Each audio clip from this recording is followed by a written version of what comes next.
দেখি একবারে রাশিয়ান বৌদি লাগছে। হ্যাঁ শিখে গেছিস, ঘুরে আয় ঘুরে ঘুরে আয়। হাট তারি বানাবি। তোর ভাই তো পুরো তোর জন্য পাগল হয়ে গেছে রে সায়ানি। ছেলেটা এত ভালো রেজাল্ট করতো, আর কদিন থেকে খাওয়া দাওয়া পড়াশোনা কিছুই করছে না।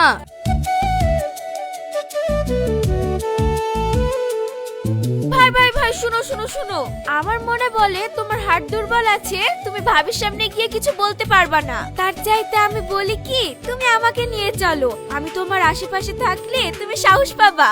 আর কোনো অসুবিধা হলে তুমি সাইডে গিয়ে আমাকে একবার ফোন করে নেবা, আমি তোমাকে সাহায্য করব। ঠিক বলেছিস, তুই আমার সঙ্গে গেলে আমার সাহসটা বাড়বে। চ তাহলে তুই আমার সঙ্গে।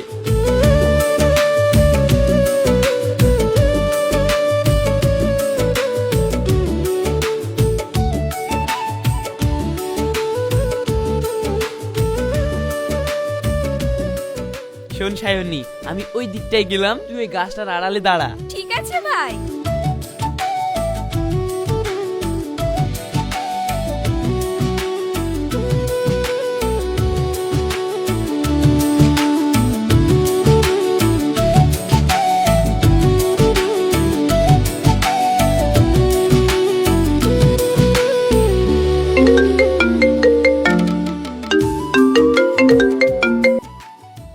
হ্যাঁ হ্যালো শাবনূর, তুমি কোথায়? আমি তো পার্কের ভিতরেই আছি। আমি তোমার সঙ্গে দেখা করতে চাই না রাশিদ। কেন শাবনূর, কি হয়েছে?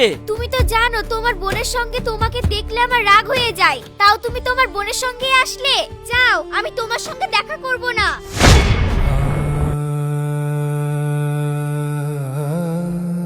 শাবনূর, তুমি আমাকে আবার সন্দেহ করছো? তোমাকে তো আমি আগেই বললাম ওটা আমার মামাই তো বোন। আমি তোমার কোনো কথা শুনতে চাই না, আজ থেকে তুমি আমাকে ভুলে যাও।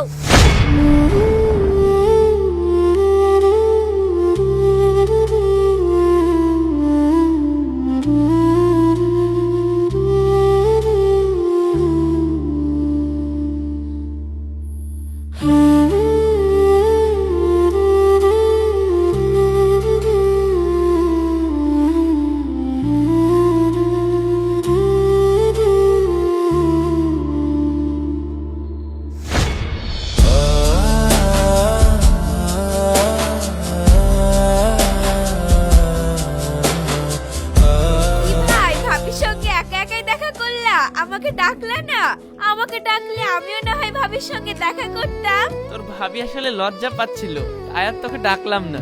চল তুই অন্যদিন দেখিস। ও, তা ভাবিকে তুমি তোমার মনের কথা বলতে পেরেছো তো?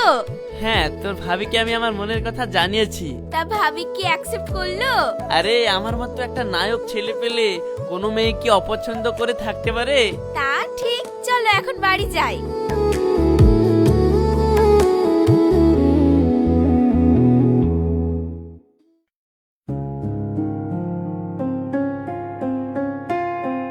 জানিস বান্ধবী, আমি অনেক বড় একটা গন্ডগোল করে ফেললাম।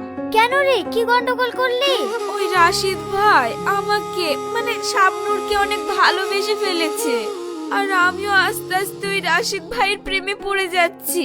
আর আজকে জানিস আমাকে আইফোন 17 প্রো ম্যাক্স গিফট করেছে। বলিস কি, তোর ভাই তো পুরো তোর জন্য পাগল হয়ে গেছে রে সায়ানি।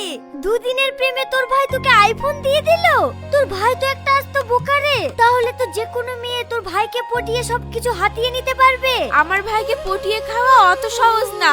আমিও ঠিক তোর মতনই ভেবেছিলাম যে যে কোনো মেয়ে ওকে বোকা বানিয়ে অনেক কিছু হাতিয়ে নিতে পারবে, কিন্তু পারবে না বান্ধবী। মানে? তাহলে শোন, আমি ওকে পরীক্ষা করার জন্য দূরে দাঁড়িয়ে দেখছিলাম ও কি করে, আর তখনই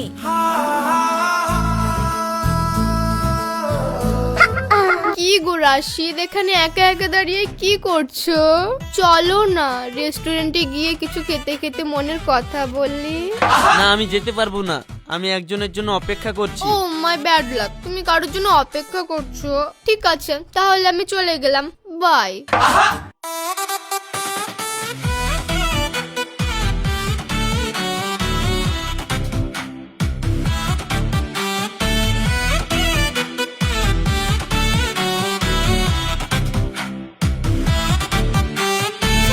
সরি, আমি মনে হয় অনেক অনেক লেট করে ফেলেছি।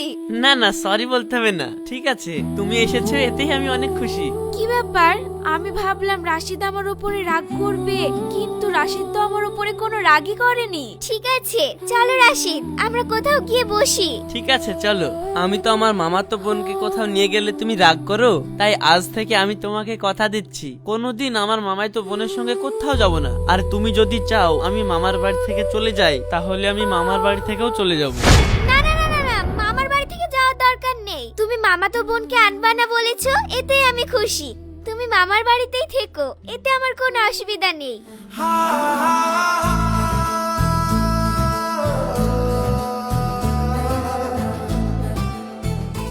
এই নাও, এটা তোমার জন্য। রাশিদ, আমার এই ফোন দরকার নেই। দেখো সায়নী, এটা যদি তুমি না নাও তাহলে আমি অনেক কষ্ট পাবো। প্লিজ তুমি এটা আমার জন্য তোমার কাছে রেখে দাও।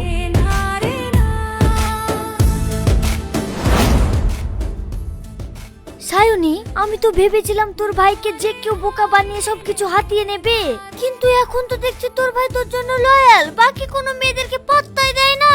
তার মানে তো রাশিদ তোকে সত্যি সত্যি ভালোবাসে। হ্যাঁ, ওটাই তো বলছি। আমি তো এবার ফেসে যাব। অন্য ছেলে হলে তাও নয় হতো। নিজের ভাইয়ের সাথে কি চিট করা যায়? এখন আমি কি করব বলতো রুমিতা? কি আবার করবি? দুদিন প্রেম কর না। আর তাছাড়া মামা তো ভাই বোনে তো বিয়ে হয়। বিয়ে হয় ঠিকই, কিন্তু ও যখন সত্যিটা জানতে পারবে যে শাবনূর আর কেউ না, তার নিজের মামাতো বোন, সেদিন আমি রাশিদ ভাইয়ের কাছে কোন মুখ নিয়ে দাঁড়াবো? আরে ধুর, যেদিন জানতে পারবে সেদিন দেখা যাবে। এখন এটা নিয়ে তুই চিন্তা করিস না তো। নে, প্রজেক্টগুলো করে নি।